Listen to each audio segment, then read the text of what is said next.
And good evening. It's the first steps in finding housing for those who need it in Jefferson County. It's not the homeless population, but people who need a little help in finding and paying for an affordable place to live. We go to 7 News reporter Zach Grady live on Watertown's High Street, where an apartment complex trashed and condemned a year ago makes a comeback. Zach? Jeff, a year ago, this apartment building was filled with rotten food, human feces, and drug needles.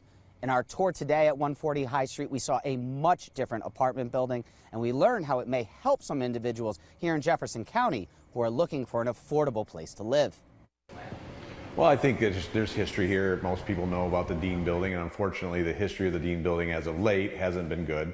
Watertown City Codes condemned the property in July of 2021. More than a year later, the boards will come off of the windows, and the doors to the Dean building will be opened once again. The hope, I think, with most of the investors is that to continue to bring the area up.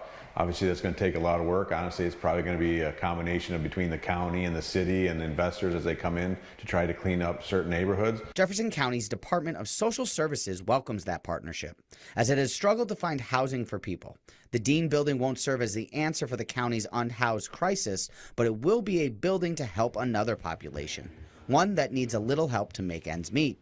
You have to start with one building and one property at a time. You can't just come in and do entire blocks. Turning 140 High Street back into livable conditions wasn't cheap.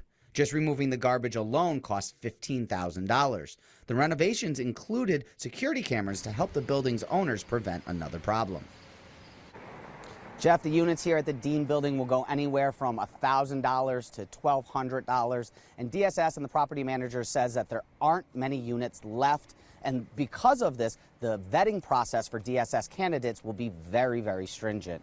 They hope that their first tenant will make it into the building before the end of the month. Jeff? Zach Grady on High Street in Watertown. Thank you.